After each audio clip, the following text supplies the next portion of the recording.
Hello and welcome back to Car Show and Tell, the most poorly rated automotive content on YouTube. I'm your host, Tim the Toolman, and we are back again at the No Kill Car Shelter, as evidenced by all of the other junk sitting around here waiting to be resurrected. But enough of that. We got something going on today. Got a buddy stopped in. He's got some brake problems that he wants me to look at. So we grabbed some pads and I thought, you know what, this would be a great opportunity to just show everybody how to do a basic, thorough brake pad replacement on your own. And you don't have to pay a shop to do it.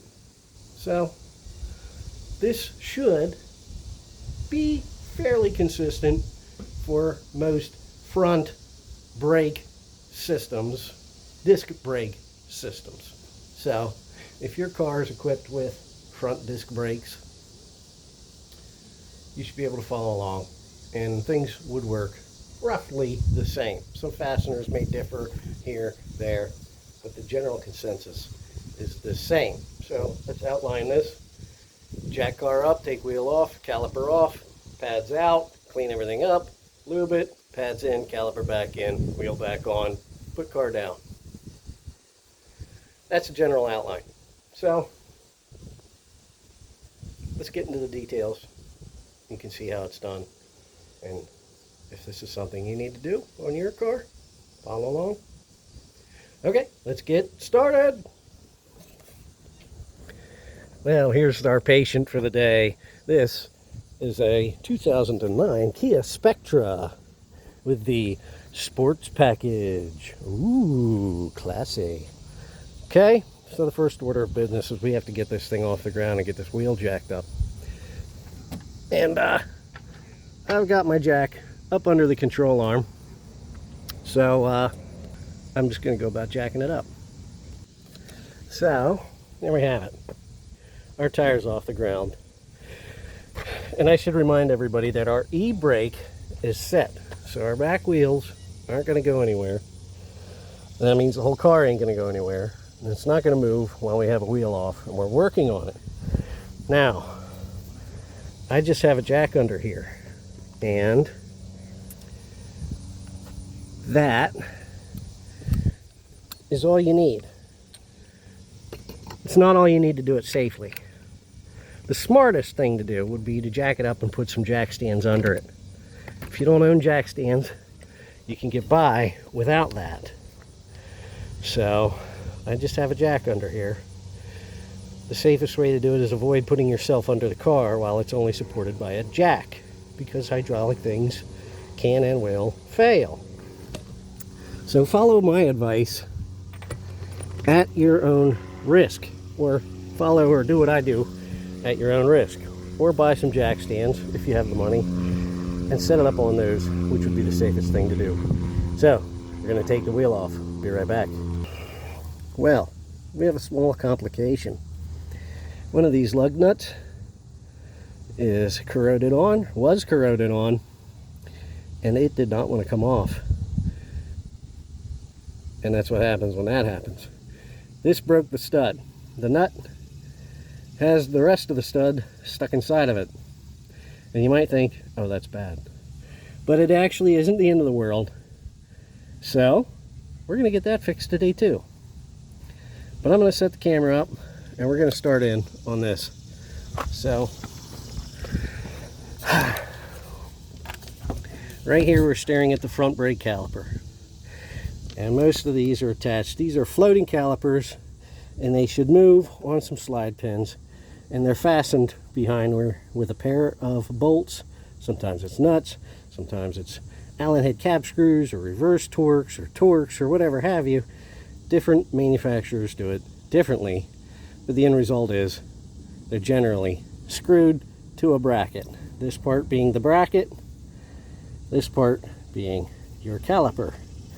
And you're going to have one bolt here and then one down below here. Hopefully you can see that. So these are 14mm bolts. We're going to get our ratchet ready and take this off. And we got some airplanes flying around. So, okay, loosen that one. Come down here. Find our bolt. Loosen that one. These don't have to be He-Man tight. They just got to be tight. What I like to do, once those bolts are out, have a look at the threads. Make sure they're not damaged or cross-threaded. These bolts look like they're in great shape. So I'll set those to the side. And after that, it's quite simple to get your caliper off. Put your palm of your hand back here. Sometimes you might need a pry tool, or you might have to work it back every now and then. But generally, they should slide right off fairly easily. If you need a pry tool, you can use a large screwdriver. You can use a pry bar, an old crowbar, whatever. Just as long as you don't do any damage to the caliper or the surrounding components. Here's our outside brake pad. And here's our inside brake pad. And I keep track of these because they're not always the exact same. We can see that this one's got a squeal clip.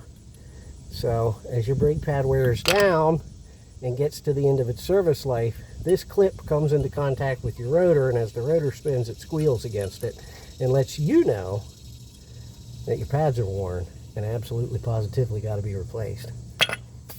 So once our pads are out of the way,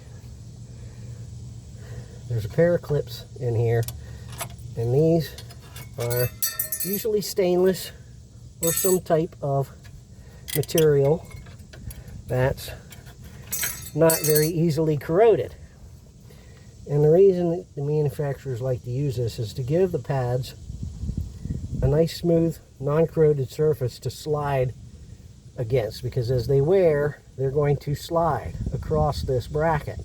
These brackets are generally iron, and if they corrode, it can impede the movement of the pad, one pad or the other or both. And if it impedes the movement of the pads, it's going to impede the performance of the brakes.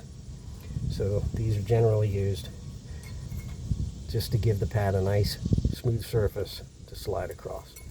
And I like to clean these up. So I'll take a wire brush, just lay these down, and I'll take a wire brush and get these cleaned up.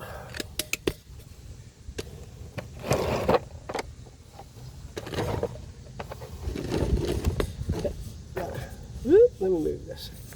Get out of the way. Get out of the way. So I'll just take a wire brush, and they tend to accumulate some brake dust as the brakes are used. And I will take the wire brush and get into the nooks and the crannies with it, and I'll scrub that brake dust off these clips so that they have a nice, clean, smooth surface once again. I'll do the second one, and then we'll move on. Alright, so we got those cleaned up. Now this caliper design is what's most commonly referred to as a sliding head type caliper design, okay? And what that means is it's equipped on slide pins. You can see this move in and out. And essentially what that does is it provides this caliper freedom of movement. As the pads wear and become thinner, this caliper, the piston will continue to follow out of the bore and continue to apply the same amount of braking force. And that means that the caliper is going to have to move, the body of the caliper is going to have to be self-adjusting to be able to accomplish an even squeeze on the rotor from both sides. So if these slide pins freeze up, and again, it impedes the movement of that caliper, which impedes the performance of the brakes. So another step that I like to do, and most shops won't clean these clips, most shops won't remove these slide pins because they're getting paid to do it as quickly as they possibly can. So what what happens is they just replace the brake pads. The pins aren't moving freely like they should, which means that the caliper doesn't move the way it should, which means that one pad or the other wears faster. And the brakes then need to be replaced at a sooner interval, which means you have to come pay them again sooner than you otherwise would have. So, there's really no motivation for them people, shop mechanics, to do this the right way. If they cut corners and don't do this, they know it means you'll just be back sooner to pay them one more time. And what I like to use is, you can get silicone brake lubricant. This is silicone lubricant that I'm using. High temperature variety, because brakes get hot. They are a friction type of application. Brakes turn movement into heat, essentially, turning one energy into a different. So I lube my caliper pins up with more silicone, and I will reinstall them and ensure that they slide in and out in the proper manner. Not all calipers are designed in this fashion. Plenty of calipers are solidly mounted, and they have pistons on both sides of the body that will apply force to the inside and the outside pad. And in that case, you don't need to worry about these slide pins, because there won't be any. You just bolt it back on. So again, I've got this one in. It spins nice, it moves in and out nice, and that means that I'm insured that this caliper is going to move in the means that it was designed to, and the brake system is going to move and operate in the means that it was designed to. Here we have our new pads. Again, I note that this one has the anti-squeal clip on it. So this one will go on the inside the same way that I took it apart, but I'm actually getting ahead of myself because I haven't put my clips back in yet. So make sure those go back in place, or you'll be taking your pads back out. And I gotta look in here to see that I've got it lined up correctly. There we are. And I slide this back in against my rotor on the back side. You always make sure the friction surface goes against your rotor, because if you try to put this surface against your rotor, this is steel, it's going to eat this, it's going to eat that, and that is a big mistake, which is going to cost you much, much more money. So always ensure that this friction surface, okay, goes against the brake rotor on both sides. Friction surface against the inside of the rotor, friction surface against the outside of the rotor. And here they are, just like that. Once they're back in their clips and in the bracket, and they're nice and flat and even against the rotor, and you don't, it doesn't feel like there's nothing inhibiting the movement of these pads within the bracket, then it's safe to say you can go ahead and put your caliper back on. But the first thing that you need to do is push this piston back in, because this piston has moved out as the old brake pads have worn. So there isn't enough room anymore in here to fit these new pads in. Let me get this down here, or get the caliper up, or camera up, so you can see. This piston comes out too far, and there isn't enough space between here and here to get the new pads in, because these are much thicker than the old ones. So this caliper is going to have to be pushed back, or this piston is going to have to be pushed back into the caliper. And you can use a C-clamp, you can use a Carpenter's quick clamp I've done, but I actually have a tool is made to do that, because why wouldn't I? So this tool is in like so, and you adjust the collar,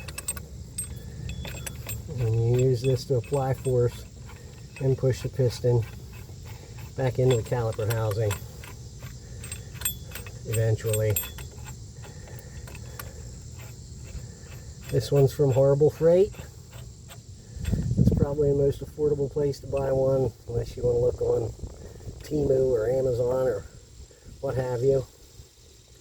And as I use this tool, it's going to force the fluid in this caliper back down through the brake line towards the master cylinder. So I always crack the master cylinder cap in case there's any pressure built up in there. Okay, it gives that pressure an easy way out. So this can take a little bit of force, but I spin the tool and it eventually drives that piston back in. So let me do that.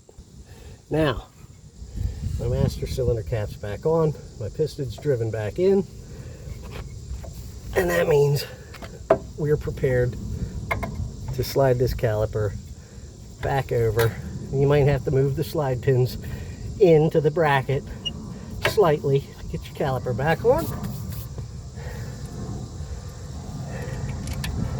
And then you place your bolts back into through the holes in the caliper and into your slide pins, and you tighten those bolts down. Come on. Eventually. Ta-da! And Bob's your uncle. That's that. A complete, a thorough pad replacement. It's easy, and it ensures you've covered all the bases. Your caliper is going to work right. Your caliper is going to move on the bracket the way it's supposed to. Your pads are going to move within the bracket the way they're supposed to ensure even wear and optimal performance. Normally this is where I would stop, throw my wheel back on, put my lug nuts on, lower the car, and then the next thing that you want to do, and it's important that you do this before you drive the car, is pump the brakes before you put it in gear. Okay, leave the brake on, and you want to pump the brake pedal. And essentially what that does is it takes up the slack between the piston and your caliper and the new fresh brake pads that you installed. When we drove that piston back into the caliper, it created some slop. You can see that I can move this on the bracket. Okay? And what that means is if you put the car in gear and take off, the next time you hit the brakes, all it's going to do is it's going to take up that slop, and it's not actually going to apply any force. And you'll either run into something or hit another car or somebody, or you'll be caught madly pumping the brake pedal until you've taken up that slack and it's actually applying force. Okay? So don't get caught without pumping the brakes. So I'm actually going to step into the car right now, and I will pump the pedal a couple of times, and then you'll see this isn't going to go anywhere.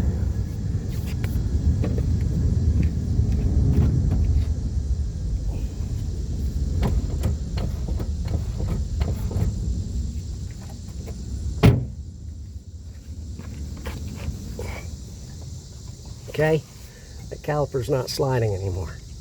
It's solid. We've taken up that slack, and now we've ensured that before we take off and drive the car, our brakes are going to operate normally. So that's where we're at. That's the brake job. And now I'm going to take all this stuff back off and show you how to fix this booger. Okay, so here we have our caliper back off, and the next order of business is we need to take our caliper bracket and our rotor off. Now there's usually 2 bolts that hold the bracket to the upright or knuckle or spindle or whatever it is that you want to call this part. I've already taken the liberty of loosening those bolts, and in most cases they're corroded. They won't come easy. So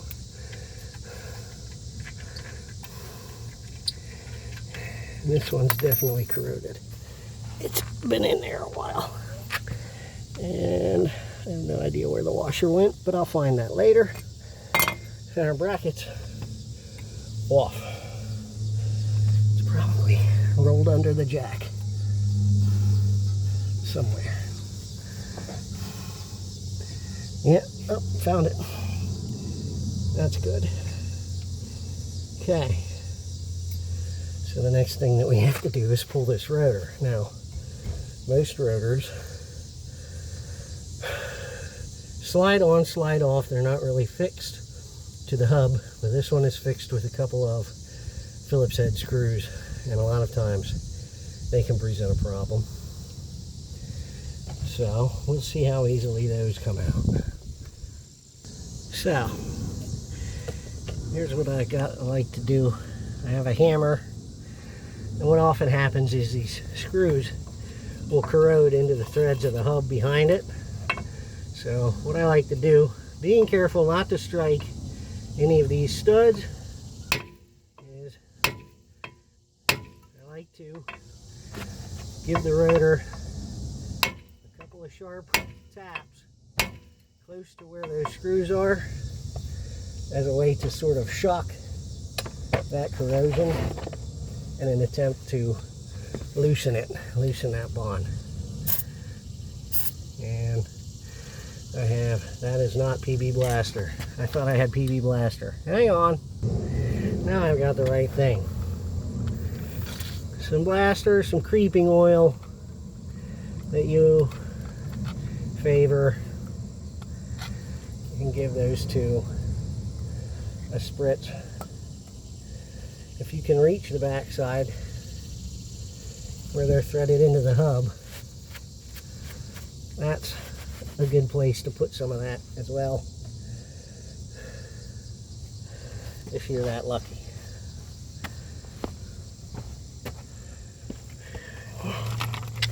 If you're not that lucky, you just do what I do.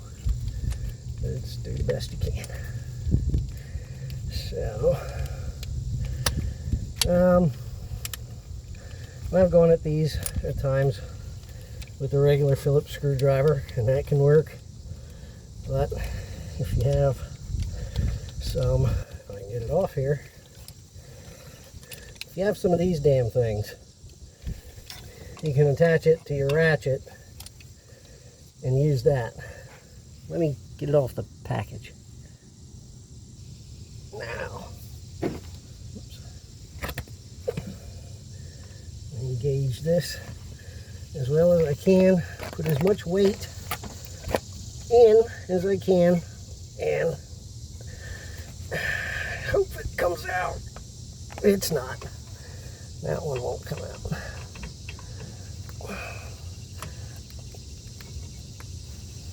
Oh, that one turned. Brilliant.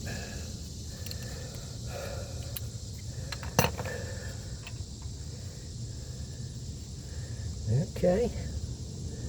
Usually one will turn, one will be rusted tight.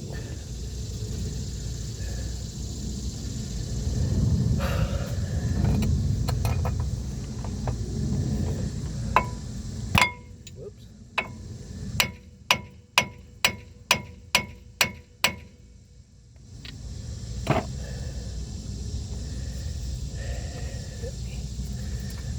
I can get back there, but I can try.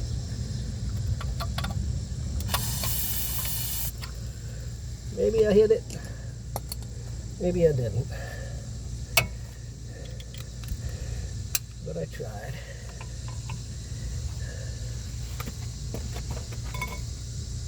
Oh, nope. Nope. it just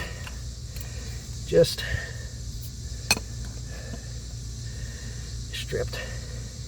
I got a solution for that. Now, that solution is it can't be stuck if it's not there. Okay.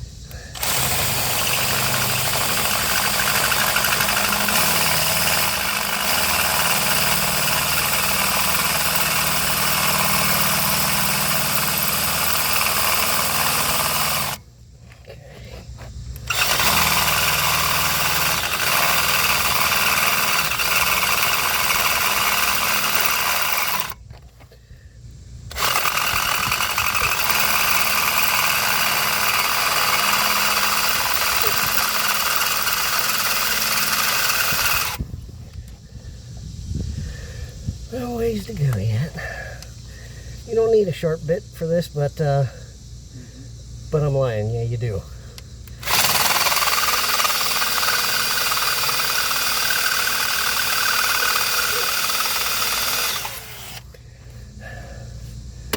Now, I'm gonna set this up there.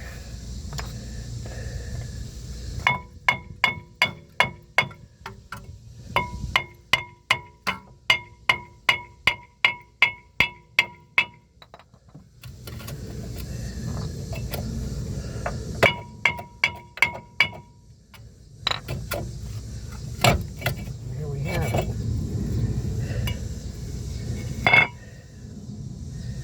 Now, I could take that out or not, because it's fine. It's not gonna cause any problems to put this back on here. It should slide over that. Just like so. So I'm just gonna leave it there. Now, Knocked off.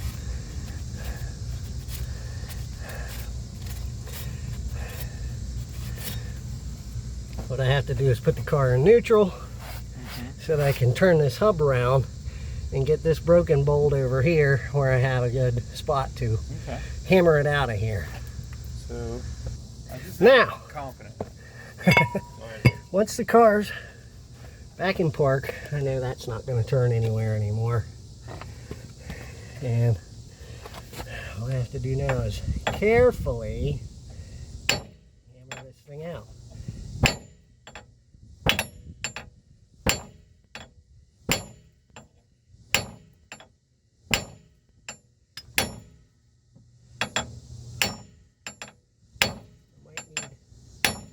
Bigger hammer. It's not moving too quick. Let me try swinging a bigger one. Okay, now this ain't the bending with bending channel, but I'll do my best here.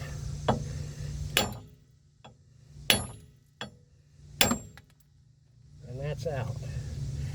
So all we have to do now is find a match and draw it back in. Okay, so we went to the store. Whoops, I'm out of room here. Whew. We ran to the store. We got a new stud and a new lug nut. And we're back at the hub. And we've got our stud here. And what happens when we try to fit it through here is we don't have enough room, because this casting for the spindle is in the way. So I have a solution for that too. And that's just to simply take this to a grinder and grind a flat on it. Just take a little bit of material away from that edge. And you'll find a lot of times they sell them like this with a small flat ground onto them. And that's so you can turn that flat towards the hub, and there you have it. It gives you just enough wiggle room to get that new stud through. Whoops, I wasn't even looking at the hub. Yeah. Ta-da! And it really doesn't have any, it doesn't make any difference in the way this stud operates. So, let's get ready to pull this thing through. Whoops. And this is the part, some people don't like it. They say, you shouldn't do that. But it is what it is. I'm going to give it a tap just to start it. You want to start these serrations. This is the old stud. You see the serrations. Oops. The serrations at the bottom of that lock themselves into the hub so that this won't spin when you go to take the nut on and off. And line the serrations up and just tap it a few times to get it started. And then wherever I put those spacers, where did I put them? Oh, there they are. Actually, give me a minute. Okay, so I'm going to take a spacer or two, just one in this case. Two won't work. And then a sacrificial 12 mil by 1.5, because that's what my stud threads are, 12 mil by 1.5. And I don't like to use the new nut I just bought to do this. Oh, and I forgot one other thing too. Man, I'm all discombobulated today. Something else that I meant to do too is to place, let's do this, place a little anti-seize on here just to give those new threads something to lubricate them, because this takes a lot of pressure on these threads, places a lot of friction on them. So I want to do something to ensure that they're gonna make it. I forgot to put it back in park. That would help.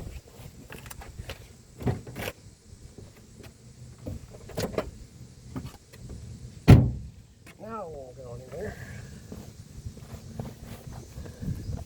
So now that our hub is not going to rotate, where am I? I'll just proceed to spin this, and as I tighten it, it's going to put some tensile force on this, and then it's going to draw it through the hub.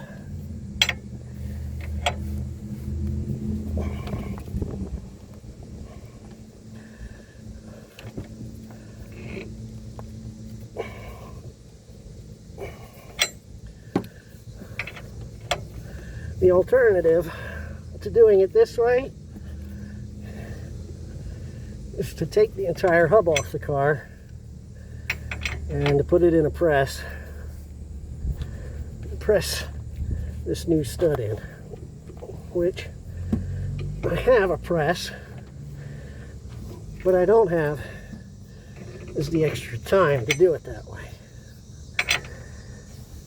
So this will work. I'm going to call this the dirty operator way of doing it.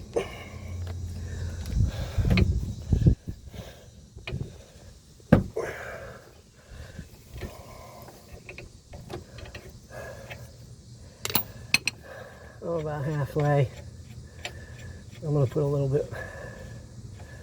We're good. Threads still look good.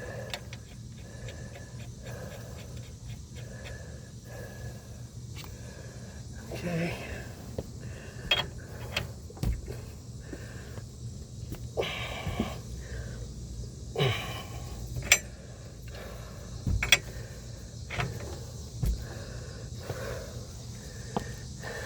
You get the picture.